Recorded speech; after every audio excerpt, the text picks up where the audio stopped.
Ya, jadi terkait Peace Provocator saya tertarik dengan gagasan Bapak itu Peace Provocator. Jadi begini, konflik kan tiba-tiba kata provokator itu menjadi sangat menakutkan. Ya. Ada saja dituduh provokator, orang bisa mati, diculik, dibantai ketika konflik di dua pihak karena dituduh provokator. Ini provokator. Ya, jadi itu menjadi diksi yang sangat. Tetapi kemudian saya kira enggak. Saya lalu bikin Peace Provocator sebagai counter notion ya, terhadap konflik provokator. Ya. Karena supaya orang tidak tegang ketika mendengar provokator. Ya. Iya. Karena provokator itu makna pejoratifnya, ya. By definition dia kan tidak negatif. Dia how to steer someone to do something, ya. Gitu. Kalau to steer untuk konflik ya jadi konflik, steer untuk peace ya jadi peace. Jadi apa saja yang dilakukan Peace Provocator? Jadi mulai itu kita ya sosial media nanti, tetapi sebelumnya sudah jalan. Ini juga untuk menjawab pertanyaan kalau bukan orang Maluku bisa masuk Piala Gandong nggak? Oh iya. Yeah. Saya kan ngajar tari, saya ngajar teater sebelum konflik. Ya, saya dengan teman-teman fotografi 1-2 yang buat kita bikin kelompok fotografer, Peace Photography, Maluku Peace Photography, dorong musik, ya, art for peace lah, cara menyeluruh begitu.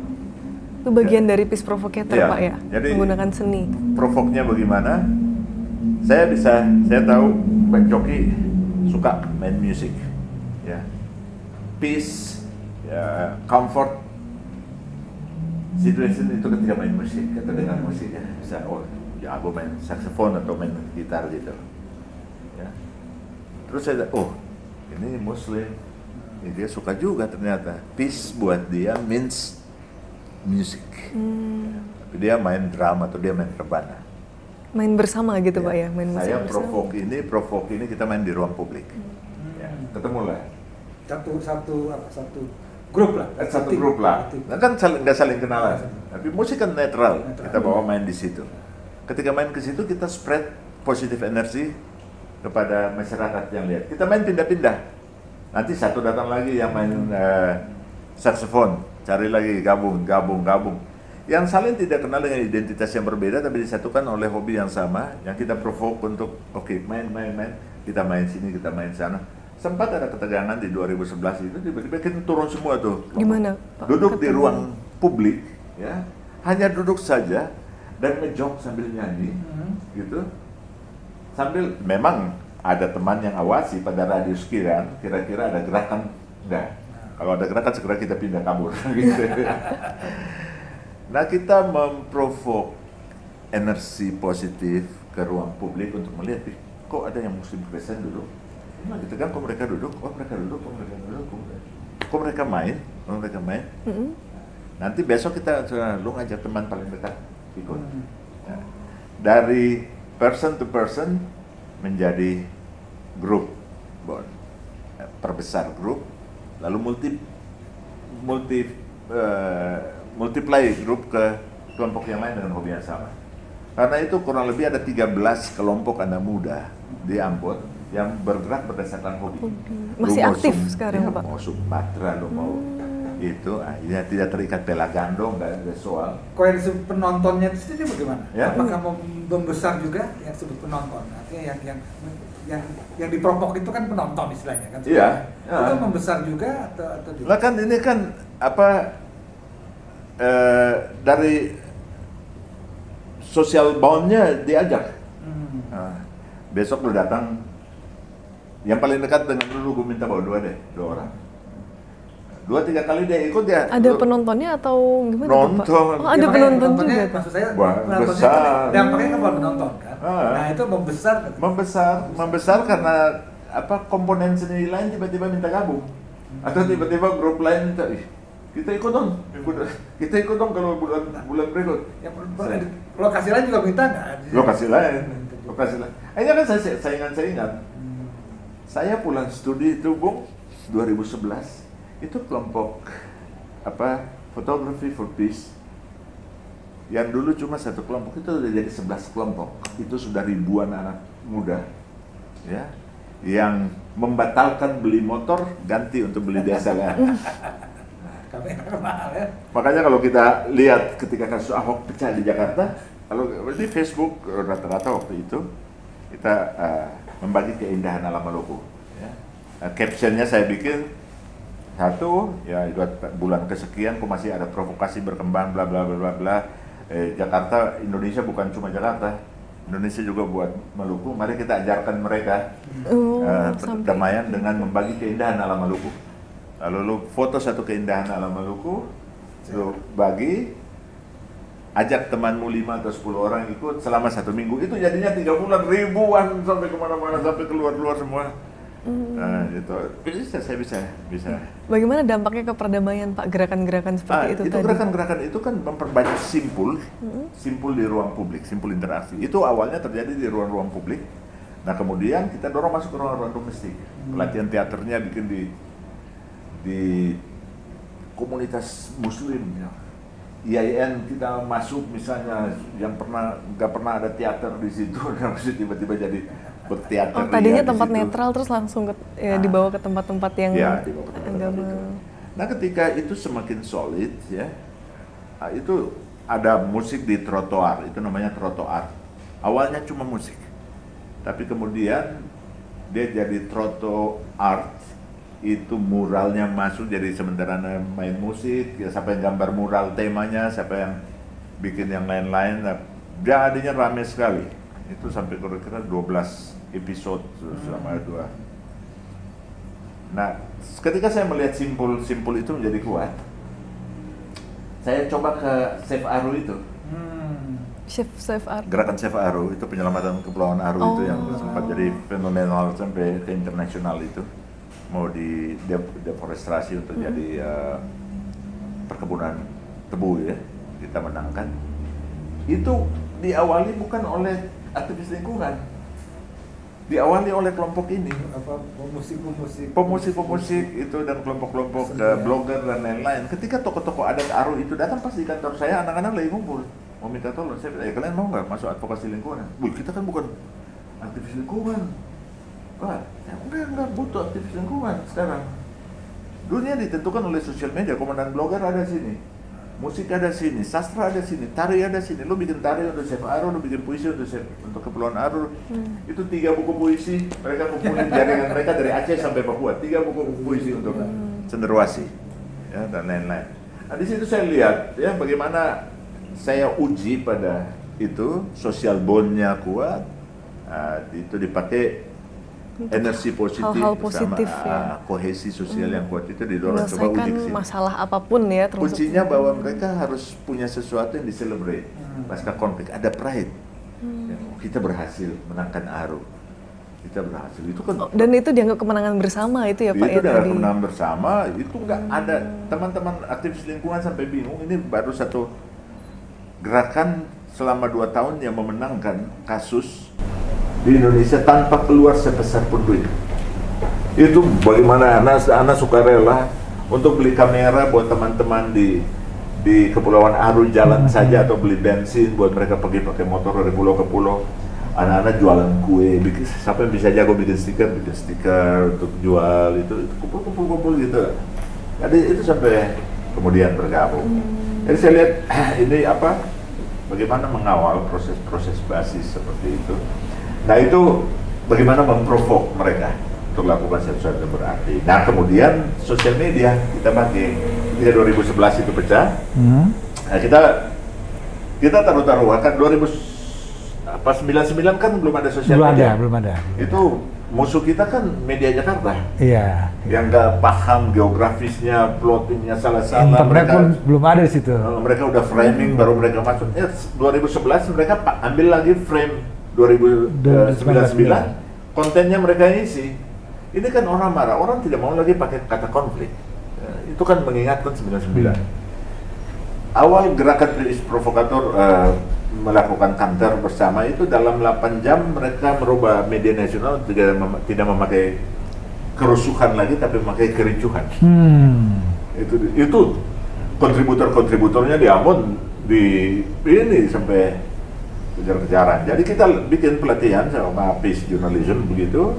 Nah ini kan sudah ada modal teman-teman. Oke, lu daerah Muslim, lu daerah ini kalau ada hoax yang muncul, ada perkembangan rumors, segera klarifikasi ke sana, kirim berita pendek, kalau bisa video pendek dalam 10 detik, 5 detik, dikirim ke center pengolahan, itu di kantor saya waktu itu. Siapa yang kelola klarifikasinya, siapa yang kemudian tugas teman-teman di Jakarta untuk mengkantor media-media nasional segera. Jadi itu 24 jam kita kerja, pakai shift. 8 jam ganti, 8 jam ganti, itu dilatih semua. Gitu. Sambil jadi dia untuk bridging komunitas, image itu harus naik, bahkan ketika ketegangan itu kan kita nggak bisa nyatu, ya. Tapi membridging dengan image, ada pertemuan di sini, ada pertemuan di sini, itu bagian untuk mengklarifikasi berita itu, ya beberapa fungsi itu didorong. Tantangannya apa Pak yang dihadapi oleh Peace Provocator sejauh ini untuk ruang-ruang perjumpaan atau untuk meng-counter hoax itu? Ya, siapa yang punya kepentingan ke situ? Siapa punya kepentingan untuk memobilisasi untuk konflik ada begitu ya? Itu satu. Yang kedua, ya, salah bergerak ketika balik ke ruang domestik bisa celaka. Bisa celaka. Oh, lu pergi ngatur ini lagi orang lagi marah, ini lu pergi jalan, itu ada yang meninggal. Bagaimana Pak itu? Ya? Bagaimana cerita tantangan-tantangan tadi itu yang? Ya kalau ada yang meninggal itu kan tiba-tiba. Oh, ada yang meninggal maksudnya? Diculik sama grassroots, jenazahnya kemudian ditemukan. Di Kristen dianggap Yudas, di Kristen di Muslim dianggap apa? Iya. Itu yang mengkhianati. Ya itu kerja.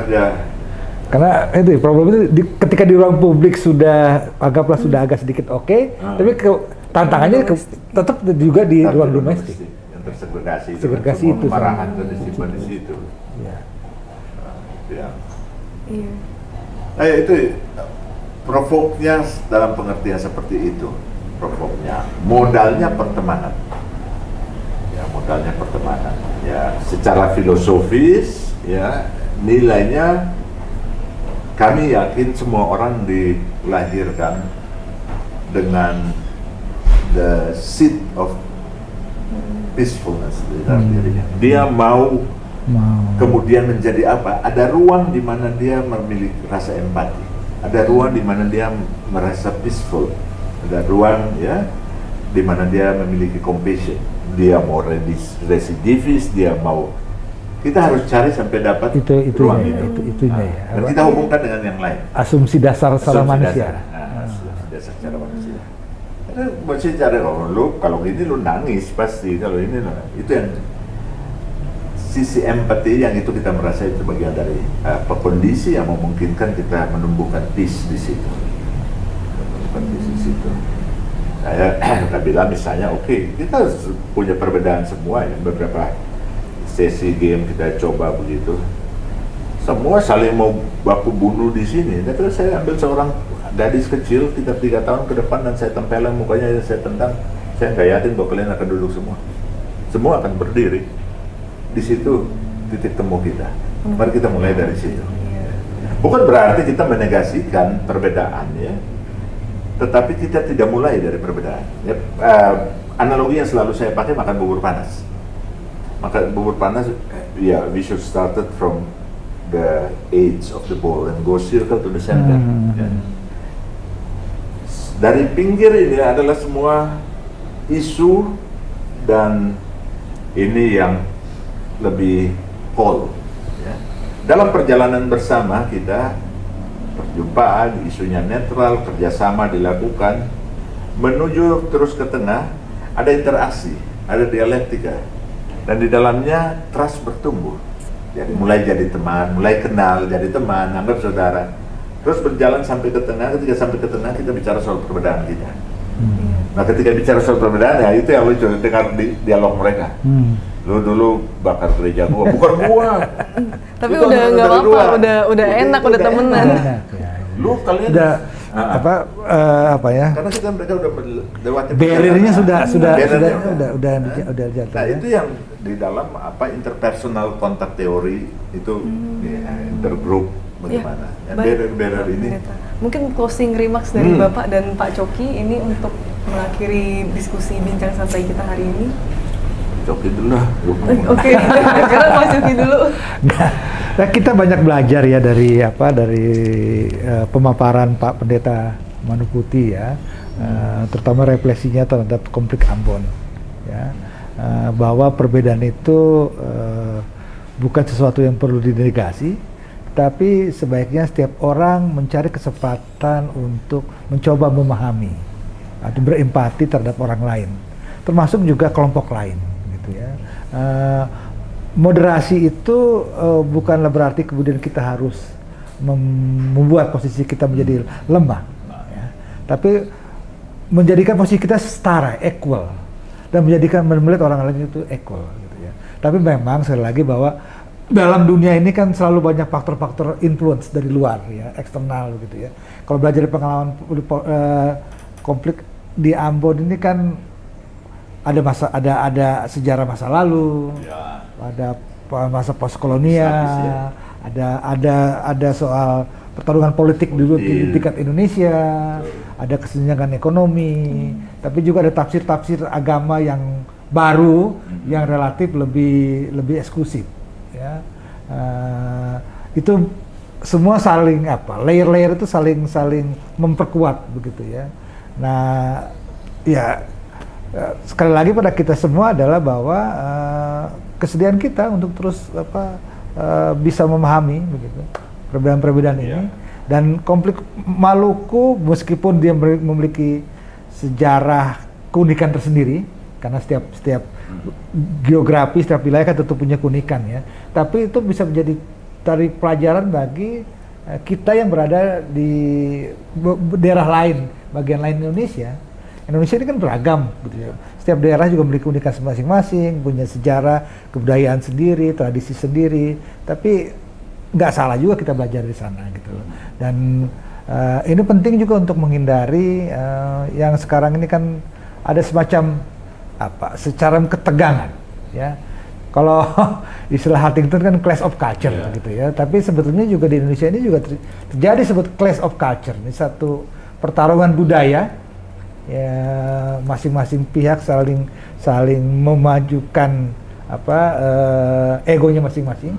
Kan seiring dengan misalnya otonomi daerah nih sekarang nih pemerintah, itu banyak sekarang etnik-etnik yang kemudian saling berusaha untuk menonjolkan dirinya. Gitu. Saya kira konflik agama akan bergeser ke ketegangan etnik. Iya. Kedepannya. Tapi agama juga sekarang masih ada juga saling keegoan gitu. Jadi kalau saya percaya dulu kalau guru saya bilang bahwa cross cutting loyalties.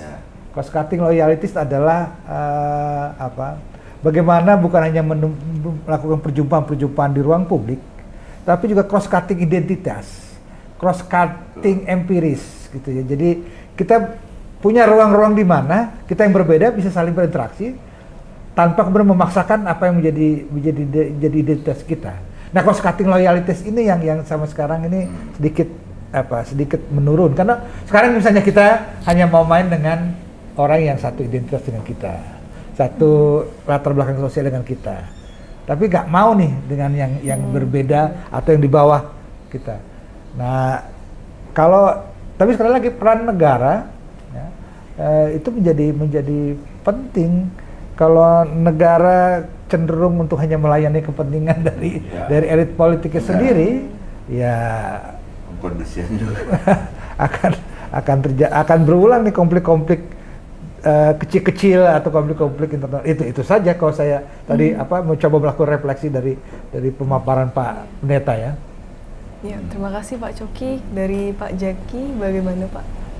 Saya kira belajar dari konflik Maluku ya, kemudian saya merefleksikan dan mengembangkan di dalam strategi pelatihan apa yang dinamakan jejaring persahabatan.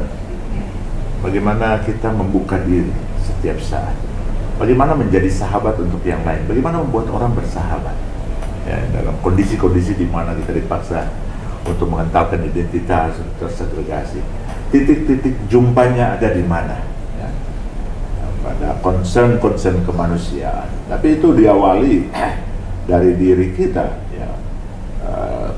Perdamaian, dialog dan lain-lain bukan sesuatu yang sulit untuk dipelajari, sesuatu yang konseptual di ruang-ruang akademis dan lain-lain. Ya.